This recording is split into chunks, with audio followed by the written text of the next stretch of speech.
자, 안녕하십니까. 폴리우레탄 성형기술 스쿨입니다. 이번 시간에는 폴리우레탄 성형기술이라고 하는 성형기술의 단어의 의미에 대해서 좀 이야기하고 싶어서 영상을 준비를 했습니다. 자, 성형기술이 뭘까요? 성형기술이요. 저는 그 사전적 정의나 그런 식의 생각을 좀 즐겨 하는 편입니다. 그 이유가 있죠. 사전적 정의. 왜냐면 제가 생각이라는 거를 우리가 머릿속에 어떤 식으로 생각을 하는지를 보면 이 메커니즘이 생각의 메커니즘이 보통은 단어의 조합입니다. 언어적인 특징이죠. 생각을.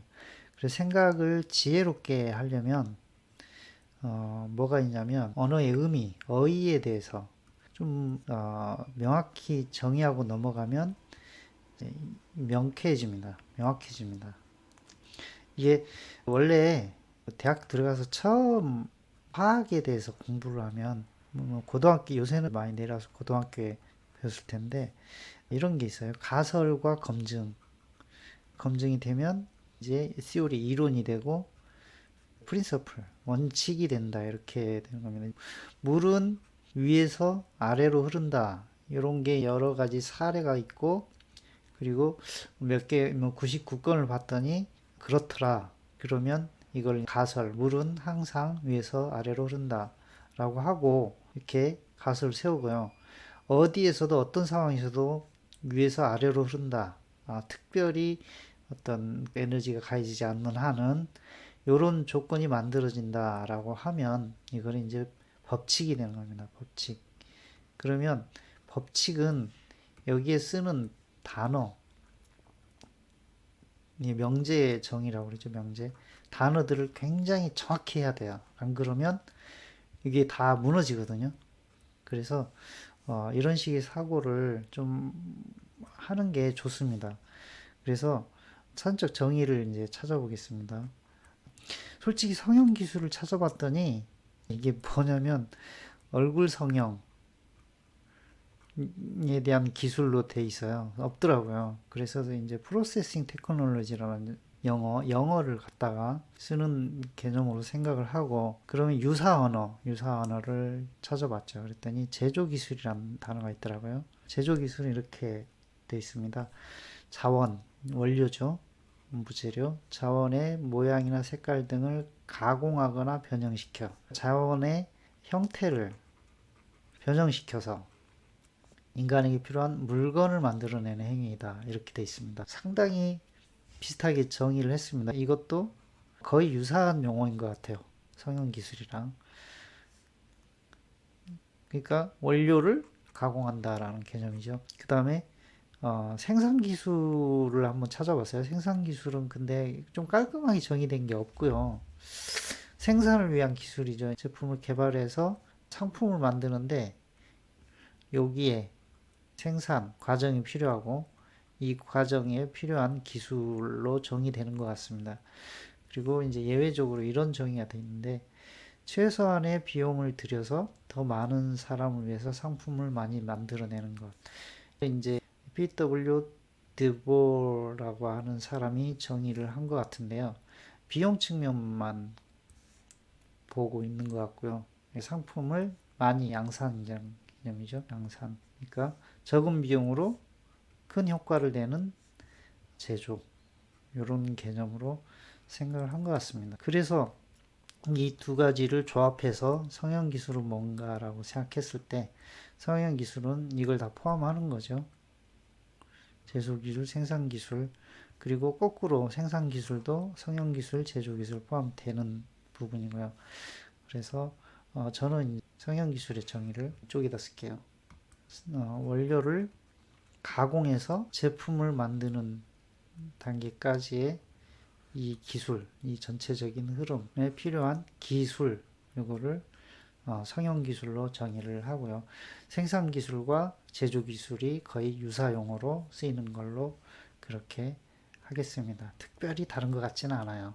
저는 또 언어의 의미를 중요하다고 했는데 그 다음에 이거를 제가 개별적으로 머릿속에 빅데이터 분석식으로 해서 연관 검색어를 찾는 거죠. 빅데이터 분석, 빅데이터. 그러면 연관 검색어. 성형기술이라는 단어와 연관된 검색어 또는 반대말 이렇게 찾아보니까 이제 생산기술을 같은 개념으로 보고 원료기술이라는 단어가 튀어나오게 되죠. 이거는 원료기술이라는 것보다도 원료정보 또는 원료지식, 원료에 대한 지식 이런 식으로 표현이 되는데 저는 이제 기술을 갖다 붙여 본 거죠. 원료기술 이렇게요. 그래서 배치되는 점에 있어요. 대척점에. 왜냐하면 여기 요 끝단에 있잖아요. 끝단에. 그 다음에 이 제품은 여기에는 언급을 안 했지만 여기는 응용 기술이죠. 응용. 어떤 제품이 나오면 이걸 어떻게 활용을 할 건지. 예를 들어서 볼펜이 나왔으면 필기도구로 사용하기도 하고 여러 가지 구멍이 뭐가 있으면 그걸 빼는 도구로도 쓸 수도 있고요. 어쨌든 여기 제품이 나오면 그 이후는 이제 응용이죠. 응용, 활용 기술. 그래서 그런 측면에서 어떤 기술의 정의를 좀 들여다봤고요. 제가 성형 기술에 집중하는 이유를 말씀드리려고 이 자료를 만들었어요. 성형 기술에 집중해야 되는 이유.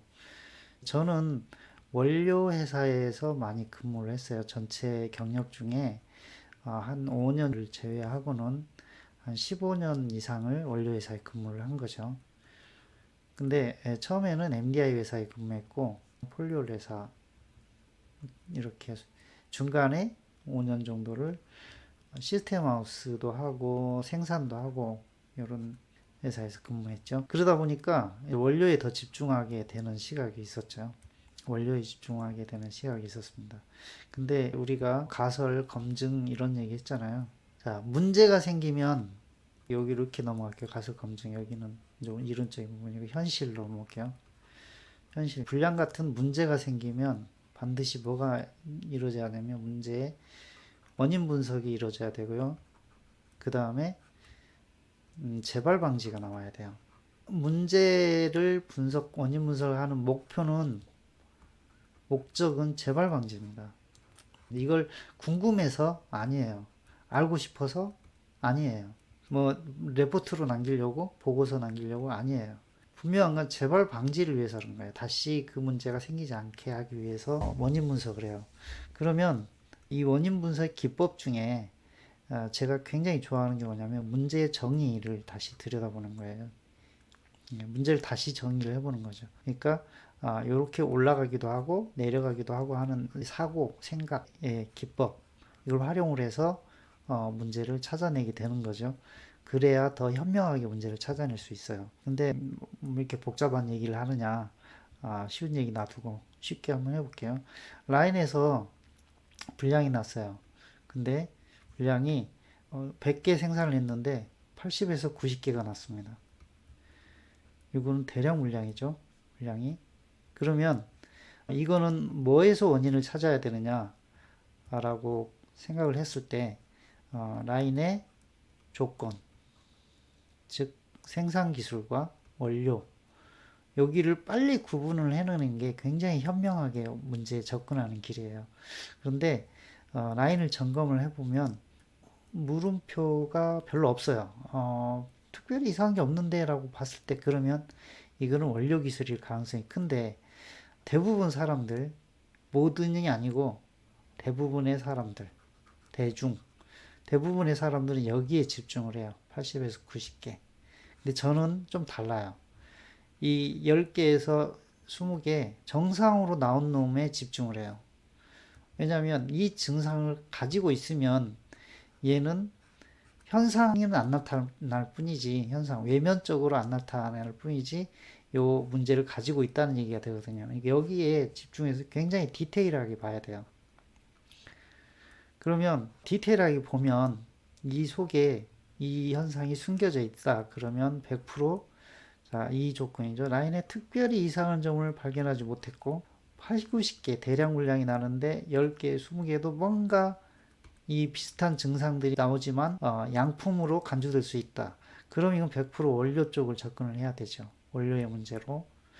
자, 그럼 원료의 문제는 명확해졌어요. 원료의 문제. 그러면 거꾸로 한번 얘기를 해볼게요. 100개를 생산하는데 10개 정도가 불량이 나오고 90개 정도가 양품이 나와요. 양품 10개 불량. 자, 원료가 불량이 있고 가정을 하는 거예요. if 원료가 불량 문제가 있을 경우에 이게 가능할까요? 이거 불가능해요. 이거는 원료가 문제가 있으면 90개가 양품이 나오고 10개가 불량 나는 이런 현상은 불가능해요. 왜 불가능하냐고요? 이게 말이 안 되는 거죠. 원료가 문제가 있는데 공정에서 원료의 문제를 커버링을 해서 90개가 양품이 나온다. 이럴 수는 없어요. 이거는 신이 개입하지 않는 이상은 이렇게 만들 수가 없어요. 그럼 이 90개를 다 뜯어봐서 10개 분량이 가지고 있는 문제를 찾아봐야 되냐? 그런 일을 할 이유가 없잖아요. 이거 양품인데. 요걸 집중해야지 10개. 그러니까 모집단이라는 개념을 잘 생각해야 돼요. 통계적 기법, 품질관리의 통계적 기법에서 어느 쪽을 모집단으로 선정할 거냐, 어느 쪽에 집중할 거냐는 거죠. 집중. 이런 식으로 소수에 집중을 해야 됩니다. 다수에 집중을 하는 게 아니라 소수에. 그래서 이게 지혜롭고 현명한 판단입니다. 이렇게 되면 원료를 무시하고 공정을 들여다봐야 되는 거죠. 공정에 뭔가 문제가 생기느냐. 그래서 제가 TS를 주로 했는데 원료회사에 있으면서 TS를 할 때 원료의 성분상에 유의할 만한 변화가 있느냐 없느냐 이 정의를 하고 문제를 보는 거죠. 자, 문제를 다시 보는 겁니다. 자, 문제 분량이 나는 거죠. 분량이 나는 거예요. 분량이 나는데 내가 원료 성분상에 이게 중요해요. 유의미할 만한 변화. 이거는 실험으로 검증하는 거예요. 뭔가 성분을 다른 성분이 들어갔을 때 실험적으로 이상이 있느냐 없느냐. 실험은 이거는 현상으로 바로 나오는 문제예요. 결과 이론이 아니라. 그래서 실험으로 검증해서 오케이가 되면 이거는 다시 의문을 품을 이유가 없어요. 그러면 유의할 변화가 없어요. 근데 분량이 나왔어요. 그리고 분량의 개수가 100개 중에 10개 정도. 이것도 굉장히 많은 건데 10개도 사실은. 그리쳐서 따졌을 때 원인을 조사를 해봐야 되는 거지. 원인 조사 했을 때 원인이 1, 2, 3 이렇게 크게 나왔다. 그러면 요걸 가지고 재발 방지책을 세워야 되죠. 재발 방지. 지우개 찬스 3 없애고 2 없애고 1 없애고. 그런데 여기서 이전에 PU 기술자들, 원료 기술자든 성형 기술자든 하는 행동에 문제가 있어요. 문제가. 생각부터 행동에. 여러분도 혹시 그런 선입관에 빠져 있는지 모르겠는데, 자, 제가 그냥 얘기를 해드릴게요. 어려우니까. PU는 변수가 많고, 그 다음에 복합적인 문제가 많아서, 복합적. 그래서 원인도 여러 가지고, 해결책도 여러 가지다. 그래서 문제가 생기면, 백도, 윷놀이에서 백도 말하는 겁니다. 뒤로 마이너스. 그러니까 맨 처음으로 되돌아가는 원료, 모든 원료들을 새 원료로 만들어 가지고 해보면 없어진다. 이런 식의 사고방식을 가졌다 그러면 기술자를 하시는데 발전이 좀 더딜 겁니다. 네. 발전이 안 될 수도 있고요. 이렇게 생각하시면 안 돼요. 어떻게 생각해야 되냐면 모든 원인은 주 원인과 부원인으로 나뉘고 주 원인을 잡지 않으면 부원인을 아무리 때려잡아도 다시 재발이 일어난다. 그리고 주 원인은 하나다. 한 개. 네. 요렇게 생각해야 됩니다. 저는 20몇 년 경력 동안에 이거를 진리처럼 검증을 했습니다. 하나밖에 없어요. 하나밖에. 요거 없애면 부원인 아무리 많이 일어나도 안 생겨요. 분량이. 그래서 요 하나를 잡아야 된다. 그래서 그 하나를 잡기 위해서 분석하고 검증하고 하는 과정들을 거치고 그 다음에 지혜롭게 생각하기라는 거를 거치면서 요런 거를 얻었습니다. 자, 눈에 보이는 숫자에 매몰되지 마라. 자, 이게 뭐가 있냐면 처방 눈에 보이죠? 숫자입니다. 숫자. 그 다음에 온도 데이터, 압력 데이터, 뭐 토출량, 주입량, 반응성, 밀도. 눈에 보입니다. 다 눈에 보이는 숫자입니다. 그런데 이게 우리 생각을 제한합니다. 생각을 제한해요. 그래서 예를 들어서 처방이죠. 원료가 라인에 들어가서 제품으로 나오는데 원료가 이 처방에 적혀 있죠. 성분이 비율이 뭐가 들어가고 어떤 비율로 들어가고. 근데 이런 생각을 여러분은 안 했을 거예요. 이 처방에 안 적혀 있는 원료가 들어가요. 예를 들어서 보드는 부직포. 처방에 들어있지 않아요. 근데 원료예요. 그리고 혹시 이거 생각해 봤습니까? 제가 몇 번 얘기했는데 공기는 명확히 원료예요. 원료. 근데 처방에 안 들어있어요. 제품에 영향을 줘요. 품질에 엄청난 영향을 줍니다. 공기가. 왜냐하면 생각보다 많은 공기가 양적으로 생각보다 많은 공기가 원료에 들어가고 라인에 들어가고 제품에 들어가 있어요. 그런데 처방에 안 적혀 있죠. 이거는 이제 뭐 원료 쪽이니까. 이거 많아요. 이런 거. 생각 밖에 있는 숫자에 매몰돼서 생각을 못하는 원료가 많이 있습니다. 오해하시면 안 돼요. 온도. 온도 게이지를 믿으면 안 돼요. 압력도 게이지 믿으면 안 돼요. 예를 들어서 압력 같은 경우 MDI 쪽 압력은 클리닝 자주 안 해주면 이상한 숫자를 가르치고 있어요. 그래서 저 같은 경우는 떼다 버리고 새로 끼우는 거를 해야 된다고 믿는 사람이에요. MDI는 이거 10년 되고 20년 돼도 그냥 쓰는 사람이 있는데요. 절대로 아닙니다. 고장나게 돼 있습니다. 그리고 더블 체크를 해야 되죠. 온도 같은 경우는 저는 제 체온을 믿어요. 그래서 손으로 만졌을 때 내 손보다 좀 온기가 있다 그러면은 30도 이상, 내 손보다 온기가 없다 그러면 30도 이하, 차다 그러면 뭐 한 10도, 정말 차다 그러면 5도, 손이 아리다 그러면 마이너스, 이런 식으로 생각을 해요. 왜냐하면 내 손은 그래도 어쨌든 간에 내가 몸이 아프지 않는 이상 검증된 데이터거든요. 근데 기계의 측정값은 그 기계를 검증하는 과정을 거치기 전에는 의심을 해야 되는 겁니다. 이게 생산 기술자의 당연한 생각의 태도예요. 의심을 해야 된다. 정상적으로 작동하는지 의심을 해야 된다. 이제 제가 그냥 예를 들은 거예요. 저는 이렇게 생각을 한다. 꼭 그렇게 하시라 그런 뜻은 아닙니다.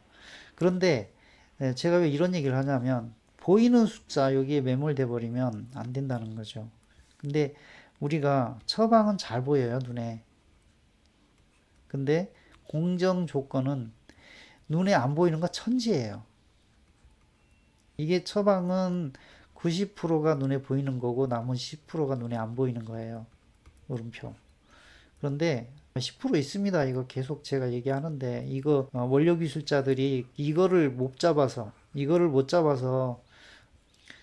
그 뭐지? 기술이 딸려 가지고 TS에서 밀리는 사람이 너무 많아요. 그래서 이거 있습니다. 이 의무는 굉장히 비싼 내용이에요. 여기서 그냥 무료로 공개해 드릴 수 없습니다.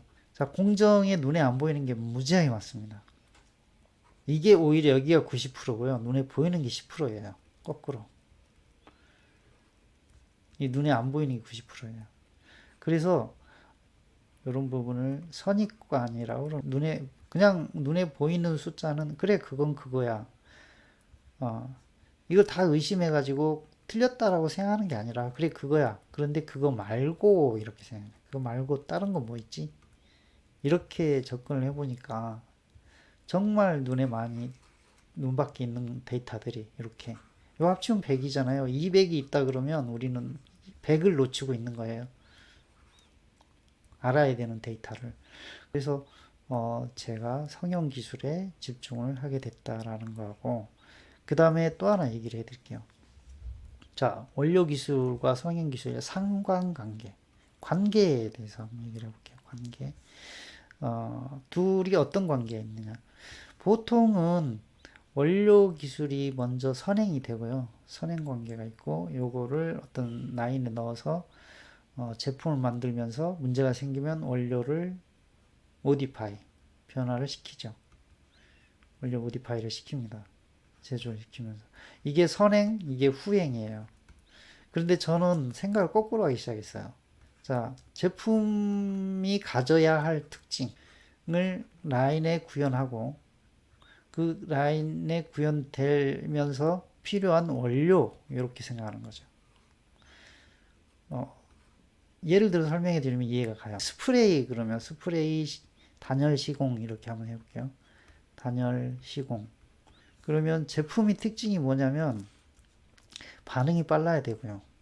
왜냐면 빨리 굳어야 빨리빨리 시공하거든요. 반응이 빨라야 되고요. 그 다음에 스킨 표면이 딱딱해야 돼요. 사람이 밟고 시공해야 되니까. 밟고. 이런 두 가지 성향이 있다고 쳐봐요. 그 이상 더 생각 안 해봐요. 그러면 조건이, 라인이 있잖아요. 공정 조건이. 스프레이 시공하는 공정. 이게 스프레이, 이 기계를 통해서 시공이 되잖아요. 요 조건하고, 그 다음에 원료까지 내려오잖아요. 요거만 보죠. 반응이 빨라야 된다. 그러면 빠른 폴리오를 써야 되죠. 반응이 빠른 폴리오. 그 다음에 촉매도 센 걸 써야 되죠. 그 다음에 표면이 빨리 굳어야 된다. 그럼 정포제가 센 걸 써버리면 안 되죠.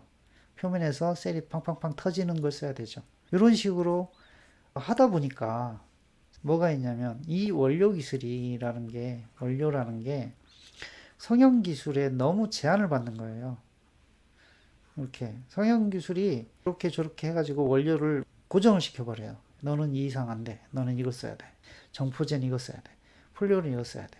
그 다음에 뭐 첨가제는 이렇게 써야 돼. 난연제는 이거 써야 돼. 너는 PIR을 해야 돼. 이런 식으로 딱딱딱 제한을 해버려요. 이걸 픽스라고 그러죠. 영어로. 고정.